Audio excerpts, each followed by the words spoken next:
now it's time for another Board Game Brawl Top 10 with Nick Meanahan, sponsored by BoardGameBliss.com. Hey peeps, it is time yet again for another top 10 list. I actually haven't done one of these in a while, but we're doing one now because, of course, there's a special event coming up, and that is the 2016 Essen Spiel Fair in, of course, Essen, Germany. And these are my top 10 most anticipated games of Essen, the games that I think look the most interesting and that I am most eager to play. And I'm getting all the information and, well, most of the information, and definitely it helps to have it all in one collected list from Eric Martin's list over on Board Game Geek. So please do check that out. I'll hopefully remember to put a link down in the description section. As usual, Eric did a bang-up job putting all of these different titles by publisher together, and there are tons of them. There's 30 pages of them, 25 per page, give or take, and wow, just tons and tons of stuff. And Essen is one of the biggest board gaming conventions, if not the biggest in the world, for board gaming in particular, with maybe some other tabletop gaming involved, but as opposed to Gen Con, which also has like role-playing and things like that. But it's so big at this point that it's international. There's a lot of North American publishers who go and have first releases of their games there, sometimes just for the European market, but sometimes games that are premiering there for the first time anywhere because they slipped out of the whole Gen Con window. And this is like the third or fourth time I've done this list. So actually at the end of this new top 10 list, if you want to stick around, I am going to go over the 10 games that I picked last year and see what became of them. See if I actually ended up playing them, if I enjoyed them, if I didn't enjoy them, if I never played them at all and don't even remember picking them. We'll go over that at the end very quickly. But in any event, let's go ahead and get to this year's list of the top 10 most anticipated games of Essen Spiel 2016. My number 10 is actually an expansion and not the only one on this list, and it is the power-up expansion for King of New York. Now, King of New York is the sequel to King of Tokyo from Yellow Games, both from Richard Garfield, famed designer Richard Garfield. And King of Tokyo, the original, had its own power-up expansion, which let the monsters in this Yahtzee dice-chucking type game have evolution cards, which, as well as adding like an extra layer of actual strategy to the game, which the game was pretty much lacking. It also gave you something to do if you rolled 3 hearts, especially if you were in Tokyo. King of New York is going to work off the same premise with its evolution cards, as well as both power-up sets introduce a new character. Originally it was Panda Kai for King of Tokyo. Now you have Mega Shark. And on top of that, well, if you don't not familiar with King of New York, it actually has very different mechanisms compared to King of Tokyo, where you're actually fighting against the military, destroying buildings, which is kind of an interlocking thing. There's also going after stars. There's these other cards you have to go over after. It's actually right out of the box a bit more strategic than the original King of Tokyo. And now with its own set of evolution cards, it's going to be even more so. But even better now, since all the monsters are on an even keel, even playing field with their own evolution cards, you can more easily mix and match them and not worry about like, oh, I guess we're not playing with the evolution cards because you want to play with the T-Rex guy, or now we don't have to use evolution cards that don't match your monster. So it's just very helpful to have that kind of stuff. I am very curious whether the evolution cards for the King of New York monsters are going to specifically mention some of the new mechanisms in that version, or if they're going to be more universal. But either way, I don't care. I'm just happy to finally have them. That is the King of New York power-up expansion from Yellow Games, my number 10. My number 9 is Spyfall 2, the sequel from Hobby World, and it will be released domestically, I'm sure, at some point from Cryptozoic Entertainment.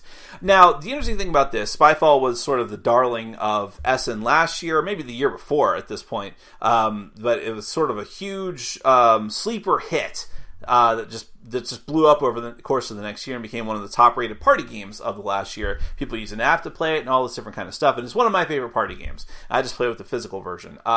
But it's interesting with Spyfall 2 is because it's completely standalone, first off. It actually changes a couple of things, mainly to do with player count. So in the original, it went up to 8 players, and therefore every deck of cards... every deck of location cards only went up to 8, but now in Spyfall 2, every deck goes up to 12 to allow for 12 players, and when you play at higher player counts, you can have 2 spies. Now I'm going to say right off the bat, I'm not doing that. The best player counts for Spyfall are like 4 to 6 players to begin with. I wouldn't even want to play with the maximum player count for the original set. I'm definitely not playing with 9 to 12 players. However, the reason this is on my list and why I still want it is because it is a ton of brand new locations. I can't remember the exact count, but I think if it's like the original, it's like something between 20 to 24 new locations, and that's awesome. Now, you can't necessarily mix them, especially if you have different versions of the game, and you wouldn't want to put like 40 to 50 different locations in one game because that's too much for the players to try to analyze and look at and say, whoa, what's going on here? Too many options. However, it would still just be nice to be like, okay, we're going to play with set 1 or set 2 this time. Just having more variety is great. So that is, and by the way, if you're not familiar with it, Spyfall, great party game where one player is a spy, the other player is trying to guess who the spy is, but the spy doesn't know what location they're in, so you have to ask questions back and forth. It's just great. Watch my review of it. But that is Spyfall 2 from Cryptozoic and Hobby World. My number 9. My number 8 is Dream Home from Rebel.pl, I think is the full name of that Polish game company. And this is one of those games that was getting a lot of buzz just off of the artwork. It's got very beautiful artwork, very good aesthetic to it. Where you're trying to, the point of the game is you're trying to build up your dream home as per the name of the game, but you're doing it via cards, and it's sort of, you're trying to get synergy going, putting different, building your house in different ways, and putting like next to like. You have a cellar, basement, all these different types of things, an attic, and the rec room, and it all looks fantastic, and it looks to be a very light family game, but also with some interesting mechanisms going on. So I'll fully admit that I'm buying into the hype of it just looking great and seeming like it's a nice change of pace from some of the stuff that I normally play. And I don't mind having a light game either. And Rebel.pl is a reputable company. So I've played a couple of games from them before that I thought were at least interesting, if not good. And so I'm willing to give another one of their games a shot. So that is Dream Home from Rebel.pl, I think. My number 8.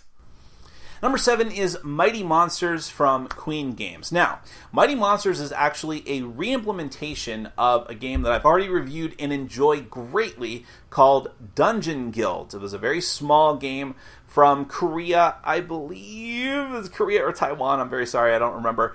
But great little game with chibi artwork of, and a very small game of every player had a hand of little chibi adventurers, and you went down through a dungeon. It was a very devious game because you had to bid on the dungeon levels that you wanted to complete and get gold from. But if one of the higher dungeon levels failed, every level below it failed. So there's a lot of back and forth, knocking people out of their spots, sometimes you purposefully tank an entire round just because you weren't going to get anything, so you wanted to make sure no one else did either and make sure the monsters kill everybody. Just a very neat little game. I really, really enjoyed it.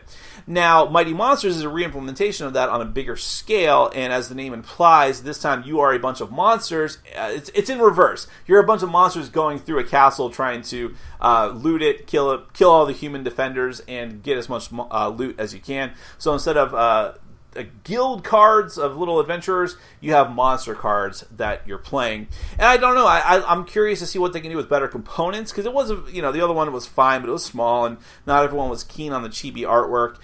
The artwork here definitely looks very good. It is Queen Games, and I think they're decently reputable. At least they put out quite a lot of games. This one was actually kickstarted, so we'll see how that turns out. But anyways, I know that the core game is very good, so I don't think they're going to mess that up, and I'm hoping to see if they do anything new with it as well. So that is Mighty Monsters from Queen Games, my number 7. My number 6 is not a re-implementation, it's actually a reprint. That is Robinson Crusoe, Adventures on the Cursed Island from Portal Games. Robinson Crusoe, I have it, it's actually on the shelf behind me somewhere, but it's one of the best games I've ever played. It's one of the top 10 games for me, or at least it has been at some point. And the new reprinted version of it is really just a reprint. There's nothing fantastically new about it. However, it is getting component upgrades. It's getting a new scenario. There's lots of rules clarifications on all of the cards, lots of things to just make the game look better, heavy tiles for the character cards, new coat of paint on the front of the cover. The rulebook is completely overhauled, which, by the way, is fantastic, because that is the worst thing about that game. And Robinson Crusoe is an amazing game, but the worst thing about it was trying to slog through the rules for the first 5 times. So that's hopefully getting, or I know that it is getting a huge overhaul. And there's just a lot of other little things, like the wooden meeples are going to look better and more like in the shape of food and things like that. There's stickers for the wooden pegs representing your adventurers, the workers that you put out. So, again, it's not a drastic change from the original, and I know a lot of people won't pick it up just because of that, and that's fine. I wouldn't expect you to. I'm kind of a maniac this way, so eventually when it comes to the States, I'll probably pick up a reprinted copy of the original as well. And it gives me an excuse to play it again, because I haven't played it in a while, so it's fantastic. That is Robinson Crusoe Adventures on the Cursed Island, the new 4th printing, I believe, for North America, my number 6. My number 5 is another expansion. This one is Alchemists King's Golem from CGE Czech Games Edition. Alchemist was another game that was huge at either last Essen or the Essen before. I can't seem to remember for some reason. But it hasn't had any kind of content since then. I actually was wondering what the future of that game was. At the time, it was an incredibly innovative app game at a time when app games were still infamous and how they were springing themselves onto the market. But it was a game I really enjoyed. It's on the shelf somewhere behind me because I've decided to keep it, and it's just great. Very heavy app-based game where you're trying to mix different formulas with different worker placement elements, as most heavy Euro Czech games are. Czech Games Edition games are. It was heavy but very innovative and very thematic as well. So now with the King's Golems expansion, it's actually one of those expansions that's 4 modules in one, so you decide which ones you want to play with. There's some that just change how the setup of the game works, add more different items and things like that. But there's also, per the name of the expansion, the Golem module where you're actually building golems, which I don't know all the details of, but I'm really curious about. And more again, this falls into the same category as the new Robinson Crusoe because it's giving me an excuse to play the game again, and I can't wait to do that because it's a fantastic game. And I had played it quite a few times when it originally came out, so I did get a little bit burned out on it. Can't wait to get new content. That is Alchemist King's Golem from CGE, my number 5. Another expansion, actually, as I'm going through all of these now, I'm kind of surprised by how many expansions are on this list. Maybe it should have been my top 10 expansions of Essen 2016. But in any event, my number 4 is the new expansion for the first expansion for Mystic Vale, and that is Vale of Magic. And I have to say, though, that's putting aside the title, because really, isn't Mystic Vale, Vale of Magic the same thing? Aren't you just like, whatever, Vale of Magic, Mystic Vale, okay, whatever, it's fine. I really enjoyed Mystic Vale. It was one of my favorite games of the past year. Just played it a couple months ago, actually, and it's one of those games that's deck building, which I love, but it also turns deck building on its head by where you're actually building the cards, essentially. It comes with sleeves, and you're sliding in things onto your blank cards in order to build them up. You can put multiple effects on cards. There's this whole push your luck element of getting cursed grounds, and so it's just a fantastic game, and I'd love to get more content for it, because one of the few faults I had with the game was that I said, I've only played this a few times, but if I play this 10 times, I can easily see myself getting bored with the allotment of cards that are in just the base game. Well, now you have an expansion coming out, and while I didn't see anything that looked too innovative, that did say that there was a focus on cards that trigger as soon as you purchase them from the display, which seems like it's a cool thing. I've seen that in other deck building games. But really, it's just more cards, more effects, more things. I can't wait. I mean, really, and again, more excuses to play a good game are never a bad thing. So that is Mystic Vale, Vale of Magic from AEG, my number 4. Okay, my number 3 is only technically expansions. They're also standalone. And I'm cheating a little bit here and putting 2 games in one because they're essentially the same game and they're just more iterations of it. That is Justice League Hero Dice, The Flash, and Green Lantern. Now, I've already reviewed Justice League Hero Dice, Batman, and Superman. You can go and check that out. But basically, every set of this game corresponds to one of these heroes and can be played solo on its own, where you're playing as one of these heroes and you're trying to rip through the different villains iconic to that particular hero, and you're doing it with sort of a Yahtzee-style dice mechanism. But every hero has different dice, and every hero's dice does different things. So Batman, for instance, has Batmobiles to let him reroll other dice. Superman has to worry about kryptonite to come up on his dice, but he can use his heat vision to destroy the kryptonite. And then he's really powerful if he manages to deal damage, but if he rolls too much kryptonite, he won't get to do that. And now you have Flash and Green Lantern. And to be honest, I don't have a lot of information on how they're going to work, but if it's anything like the original two sets, they're going to be really cool and unique and thematic to those characters, as much as a dice-rolling solo game can be. But here's the thing. With at least one other set of the game, you can play with another player and make it a cooperative game. And if you have more than two sets, you can play a multiplayer cooperative game. So that's really what I'm looking forward to with this, is playing a 4-player game of this that's mixing together all the different sets. Everyone has their own set of dice. Everyone is working together, and everyone has their own unique way that they use their dice. So really looking forward to that. And it helps that the Flash and the Green Lantern are two of my favorite characters from the DC universe, even more so than Batman and Superman. So, and plus, these are not Essen exclusives, but they're only European releases. These have never been released. The other two sets were never released in the US, and they probably won't be because of how weird licensing things works. Like, obviously the DC license is used on tons of different things over here, but not for board games from a particular company. Or I think Cryptozoic has it for card games, but only like Mattel or Hasbro has it for games other than that. I don't know. There's a whole weird thing. And WizKids has it for miniatures games and HeroClix. But for some reason, Heidelberger Spielverlag, who is the publisher of these games, they can't put them over here as of right now. So if you want them, you're going to have to import them. I've got them from Board Game Bliss, my sponsor, so check that out. But I can't wait for these two new sets, regardless of all that. That is Justice League Hero Dice, Green Lantern, and Flash, my number 3 anticipated games of Essen, 2016. Okay, this is the last expansion, I swear, which isn't saying much because there's only 2 entries left on the list, but it is, I swear.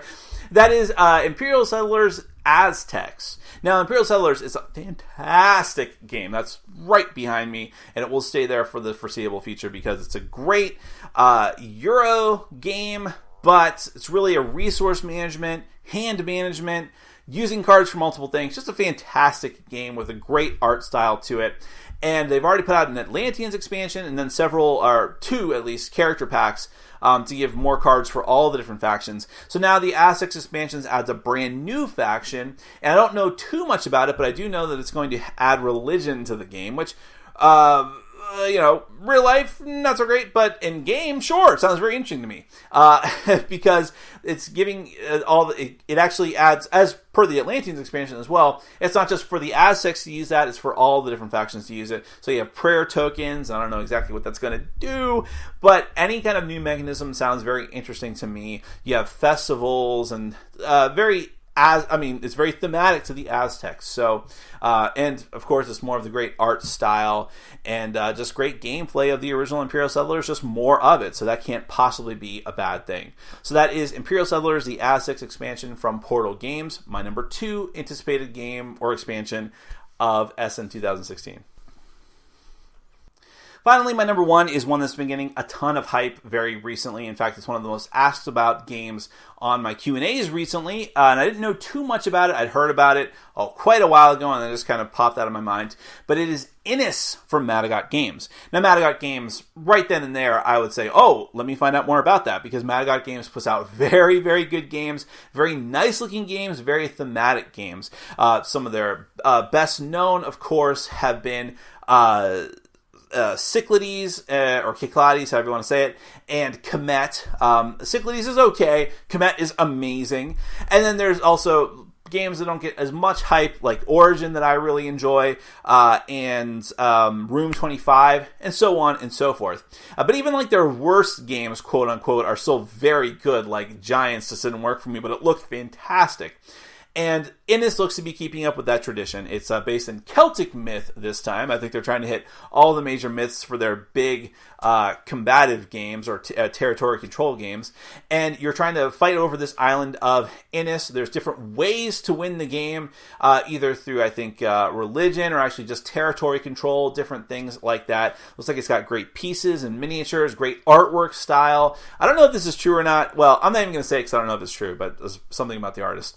Someone can confirm that in the comments and make a fool out of yourself in case you're wrong. I'm not going to do it. But the art looks fantastic on the cover is what I'm trying to say. And just everything about it looks like it's going to be a high-quality production, and the early buzz about how the game actually plays seems to be very positive, and I wouldn't be surprised, again, given that it's Madagod. And I love the Celtic theme as well, because that's where my roots are with my family, so just personal attachment there. So that is Innis from Madagod Games, my number one most anticipated game of Essen 2016.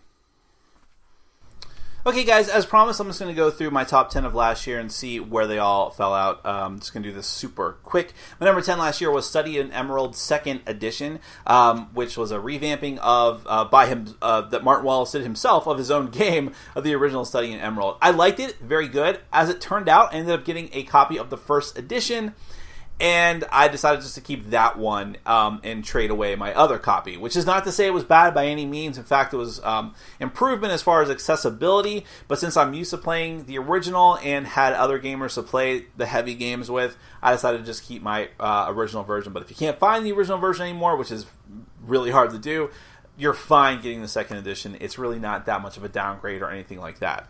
Let's see if I can do the David Letterman thing. Wow. My number 9 was 504. I really was taken with the innovativeness of this game, the potential for innovation, but once I saw more and more of it, and once I saw reviews coming in, I was like, I'm never ever going to play that. It's basically like you're buying a box of 504 generic, not particularly interesting games. I'd rather just buy one super interesting game, so never bothered with it. I have no interest in ever trying it.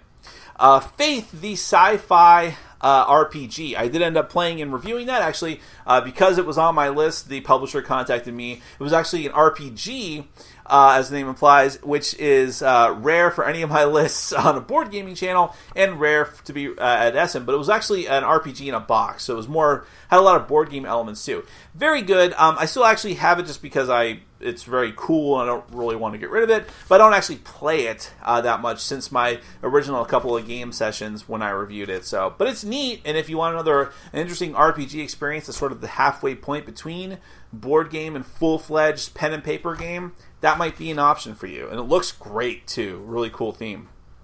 Dojo-kun. Never played it. It looks really cool. I really like the theme, but I personally don't even know what happened to it. I don't think it ever got a domestic release. Perhaps I'm wrong, though, but I didn't notice it personally. The Pursuit of Happiness, no real interest. Journey, Wrath of Demons. This one looks really, really cool. I liked the theme. It was like a really dark version of Journey to the West, the old Chinese fable. And looked like it had really cool miniatures. This was a Kickstarter game, and after that, I don't think it ever hit retail, unless I missed it, and I wasn't willing to buy like a Kickstarter copy off of eBay, so I came and went. I actually contacted the publisher, and they never got back to me, so... But I would really be interested to try it, but it just never happened. Kemet Tassetti expansion for Kemet. Great expansion. I reviewed this at the end of last year, right around Christmas time, or maybe just after the new year. Fantastic expansion. Definitely glad that I got a hold of that one. And if you like Kemet, get it. It adds a whole new type of die to the game. There's other game modes. Some of it's better than others, but the whole thing is worth it. Okay. Number 3 last year was the Big Book of Madness. Now, I was a little disappointed in the Big Book of Madness because I was really hyped for it. But I've actually played it a couple times since my review, and my review was mostly good, and I enjoy it more. I mean, it's a clever little game. It's got fantastic artwork from one of my favorite artists, and again, another deck-building game that does some different things with the deck-building mechanism and has a cool theme to boot. My number 2 last year was actually Pandemic Legacy. Now, I think what ended up happening was I put it on my list, and it actually became available right before Essen everywhere, including in the US. So I didn't have to wait very long to try it. And of course, it's amazing. I did a review of it, maybe a couple different videos on it, and it's fantastic. So if you haven't checked it out, check it out. And my number 1 last year, I was actually surprised because I forgot that came out just last year. Time Stories, and that was a good pick for me. And I think that if I had to pick a top 10 post, like what games did end up being the best from Essen of last year, I would probably pick Time Stories, even above Pandemic Legacy, because it's great. I'm eagerly awaiting the next expansion. Super innovative, looks fantastic, great choose-your-own-adventure type game in a way, but fully cooperative. Man, just amazing. Again, I've done tons of videos on that and its expansions, so check that out. I'm sure I don't need to say any more. So, that is my top 10 and previous year's top 10 of the top 10 anticipated games of Essen 2016. Let me know what you think. If there's a game that I missed that you think I should have been paying attention to. I went through the entire list of Eric Martin. Again, go to that list if you want to find out for yourself what you're interested in. And there's also some of the games can be pre-ordered. Some of the games can just be demoed that I didn't consider for this list because I was just going for games that could be purchased. But maybe there's a hot game you're okay with just seeing and demoing.